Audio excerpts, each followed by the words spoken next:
December 1st, 1987. Philip Spencer decides to take an early morning walk across Ilkley Moor. Soon, he is confronted with the image of a small non-human figure on a hill in the distance. Seemingly, this creature is gesturing for him to stay away. It's at this point Spencer takes out his camera and photographs the now infamous Ilkley Moor Alien. Today, we will use this photograph as inspiration for a creature design and explore what this thing might have actually looked like.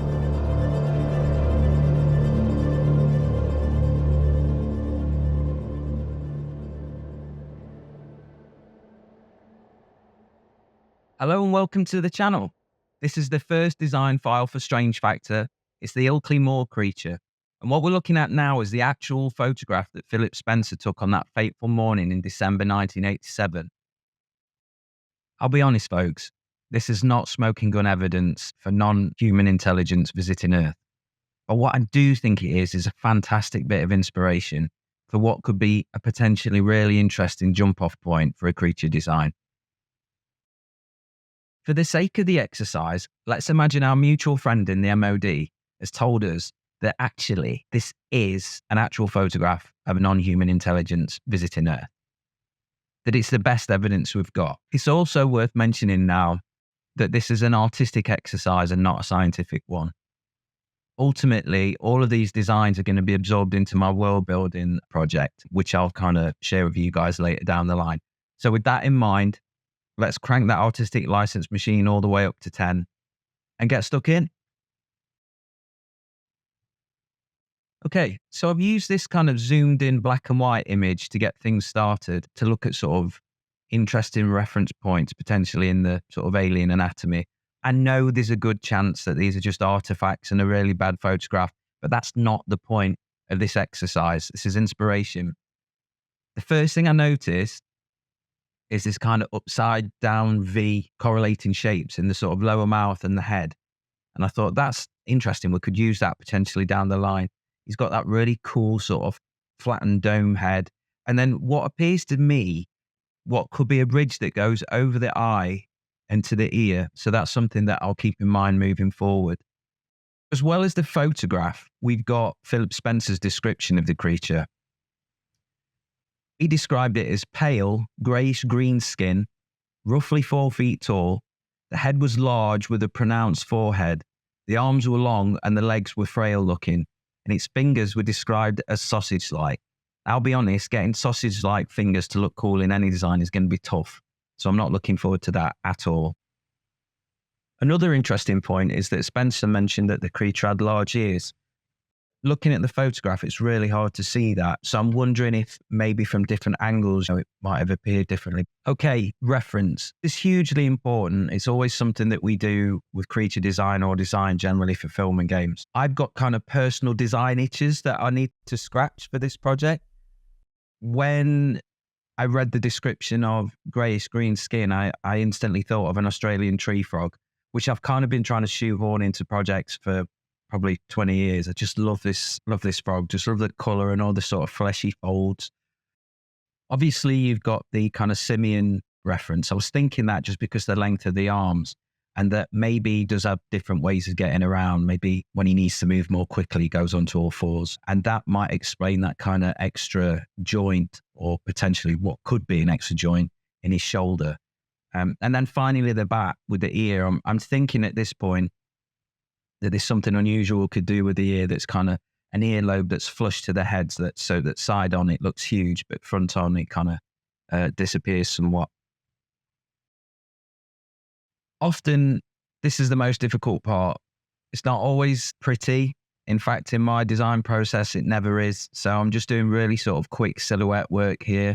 And really the point of this exercise is just to get rid of a blank document, of a sort of blank Photoshop canvas. This one's a little bit unusual because we've got a photograph to base things off. So yeah, I'm just really quickly bashing out a silhouette, trying a few little details in between and seeing where it takes us.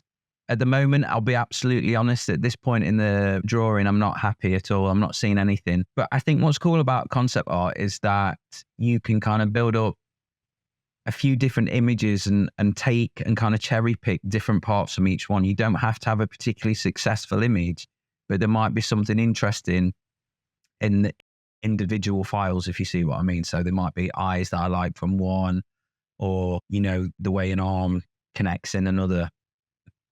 So it's probably worth at this point just talking a little bit more about the case. So Philip Spencer, which is actually a pseudonym, I should point out. It's not his real name. So we had never actually found out who this guy was. Moved from London to West Yorkshire with his wife and child, I think to be closer to his family up there. So yeah, on the morning, 1st of December, he decides to take a walk, I think if I recall, to visit his father-in-law in East Morton. He'd taken a camera with him, as well as a compass. I think he was sort of imagining there might be a fog, and set off on his fateful journey. Right, okay, so this is where things start getting interesting. So far, I've been doing on these sort of workups of the front on silhouette. There's no pose, so it's all very sort of static. It's not normally something I do, but it's just something that had kind of happened naturally from looking at the photograph. But things are starting to get interesting now. I do this kind of 3/4 sketch, and there's a sense of character and maybe pathos appearing in this sketch. I'm thinking, there's something here. He does look like he's got kind of maybe sort of 90s schoolboy haircut, what we call curtains in the UK, but that's something I can look past and think we can work on later down the line. So at that point, I think, okay, we're on to something here, and I start working on the profile, thinking about that double jointed shoulder arm and how that might work on all fours, and looking more at how that ear might kind of integrate into the side of the head. So it's at this point in the sketch, I'm thinking, okay, we've got something here. I'd lost interest with the front on image. I'm thinking that's just not particularly interesting. But in that 3/4 and in the profile, it's like, right, I'm starting to relax. Not completely. All of these steps, all of these processes kind of feel like a battle. I don't want to talk about feelings all the time on this channel, but I think it is worth pointing out how I'm feeling when I'm doing this stuff, just because I know people that are on their own concept journey might kind of feel frustrated. So yeah, absolutely. Beginning to end, the whole process feels kind of like a battle, like Quint in Jaws when he gets his big old fishing rod out and he's trying to pull in that killer fish.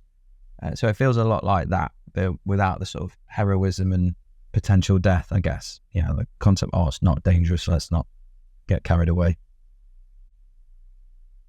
As you can see, there's a good 2 or 3 different options with the 2D stuff I'm doing. I've kind of started one, not particularly happy with it, move forward with another one, go back to the original. My process, I guess from the outside looking in, can kind of look a bit sort of chaotic, but that's just who I am. It's how my mind works.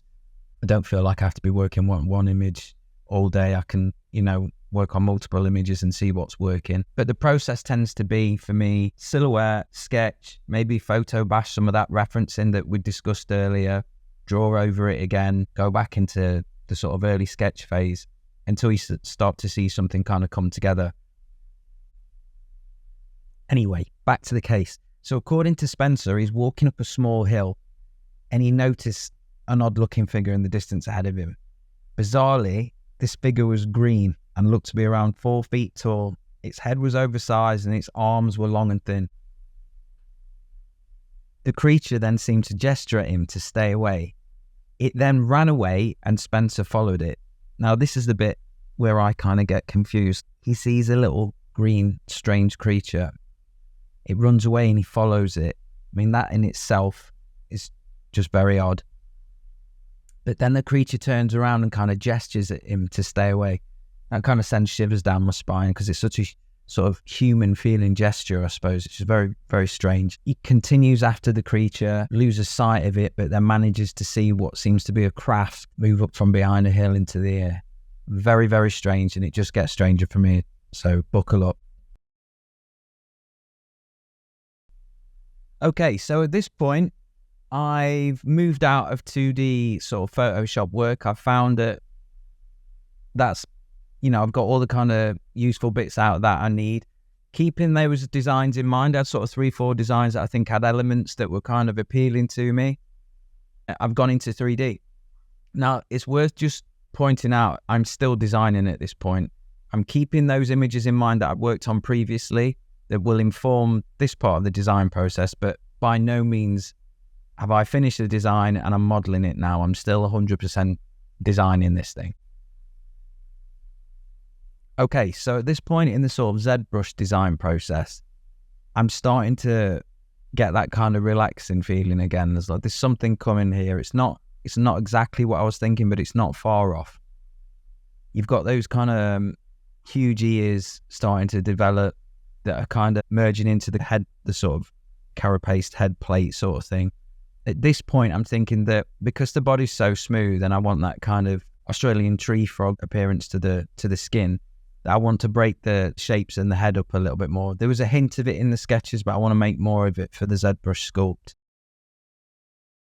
Anyway, later in the story, Spencer decides to contact UFO researchers Jenny Randalls and Peter Howe. Soon after this, the photo's sent for analysis, and it's shown that there's been no tampering, which is crazy if you think about it in itself. So around the time that Spencer contacted the researchers, he starts to experience really strange dreams. And at the suggestion of Peter Howe, he goes for a hypnosis session and recalls something very, very different to his initial memory. So Spencer now recalls that immediately after spotting the creature, he became completely paralyzed and it lifted him a few feet off the ground. He claims that this thing pulled him along like a kid might pull a balloon along in the air, like I think 2 or 3 feet off the ground. It's absolutely terrifying to think of this actually happening.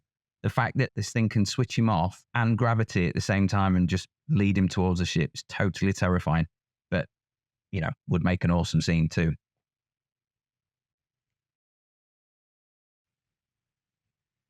So at this point, I've got the creature into Blender and I've put a basic shader on there and lit the scene sort of in a very sort of rudimentary manner.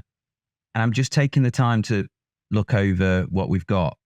You've got that correlating sort of V shape in the forehead and in the mouth that I always wanted to keep in there. Looking at it at this point, I'm thinking maybe the ears just aren't quite big enough. So I use Blender's very clever sculpting tools to sort that out. So yeah, I think that's working. So from side on, you've got these huge ears, but front on, they don't really affect the silhouette that much, which I really like. I think it's quite cool. And you'll see what my plan was with the sort of correlating shapes of the mouth and the head later on, but I think that could be quite clever too. Obviously, you've got those very sort of pronounced shoulders, double jointed shoulders, which I'm hoping once we've rigged him, which is what I'm doing now. So yeah, just putting a very, very sort of quick skeleton in there. Okay, now he's rigged. I can explain what I was thinking about with this V shape in the sort of lower head, mouth area, and in the forehead, is that he has this kind of secondary pose where the face fits into those head plates. Maybe those head plates are kind of amplify telepathic or telekinetic ability so that when he's in sort of deep space travel mode and there's a group of these things together, they sort of take on this kind of suspended animation pose where all the limbs kind of come together and the face fits into that plated area. Okay, this is a fun bit. Just very, very quickly putting a sort of color wash on him. I try and use like really big brushes, just getting the sense of this thing as quickly as possible.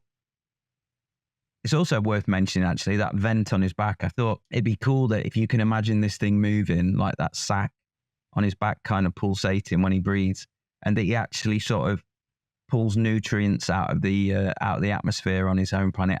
He's looking very amphibious to me. That was always the plan. Maybe you imagine his home world being, kind of swampy. It's funny looking at him now, you think about Pumpkinhead, this guy's Cabbage Head. We've got, Cabbage Head's doing his thing now, which is fine. Fine. It does look like a big old cabbage, but I quite like that. Still painting, still adding colour. See, he looks pretty spooky there, but that's cool. If you listen to the story, there are definitely elements that are absolutely terrifying. So, talking of which, after being floated onto the ship, still paralyzed, he's told by this thing not to be afraid and seems to go through like a really basic sort of medical procedure, which happens in a lot of these abduction tales. And another thing that happens in a lot of these tales is they're shown visions. So he's shown two visions. One is a very sort of classic end of the world scenario. You see is shown the world basically dying due to sort of pestilence and war. And then he's shown something else, which he's told never to share, which has always intrigued me.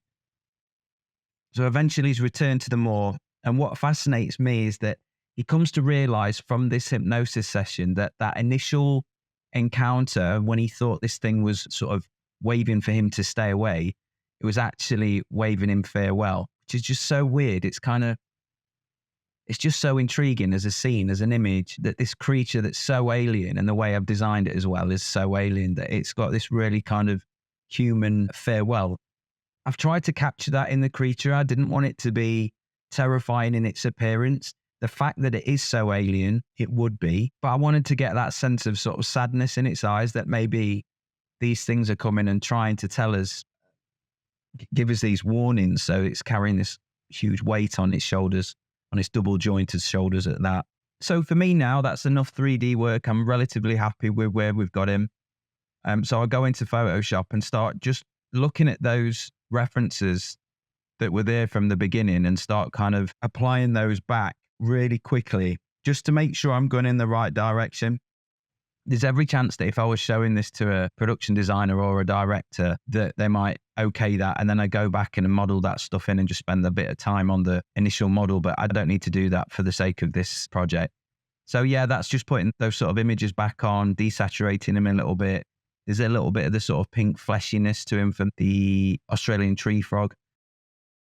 So this is the initial design phase finished, really. You've got your sort of full body design there. I pulled back on the kind of glossiness, on the sort of too much specular. I think that can go too creepy. So I'm quite happy with him at the moment. Like, I think I like the sort of fin-like quality to the arms and legs. In the side on view and then front on, they kind of feel atrophied. So sticking to how Spencer described them.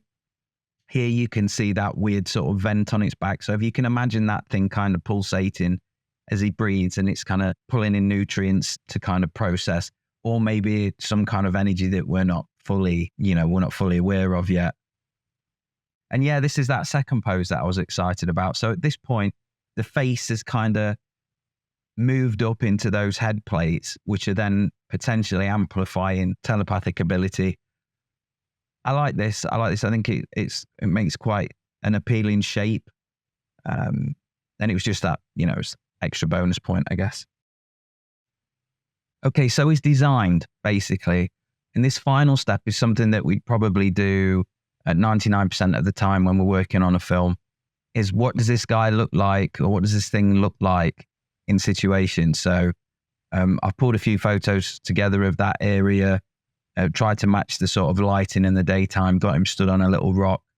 And then for the sake of this project, obviously I'm trying to do this kind of found photograph look for this image. So as you see, as I'm kind of moving things around in Photoshop and playing around, I'm trying to get a sort of found photograph look. So what you'll see is here, him stood up as we've seen in the design. But then for this one, he's in his all fours kind of pose, which is something that I'd envisioned early on in the design process, that he could kind of move quickly at speed when he's on all fours. So I thought that was interesting. So that's where we've got it for now. I think my next step in the process would be sort of absorbing him into the IP and doing a little story surrounding these photographs. So I think next time you see him, that's what I'll do. If on the off chance that you're out there, Mr. Spencer, and you've watched this video and it's totally wrong, that's fine. If at any point you want to get in touch and you want to sit down and do this thing together, I would love that. I understand that you want to keep this thing to yourself, but if at any point you change your mind, I'll be there and we can do it all over again. I'm intrigued to know what everybody thinks. What did you think of the case itself? What did you think of the design and where I got to with that? There's going to be many more. I can't wait to hear what you guys have to say. Don't forget to hit like and subscribe, and see you next time.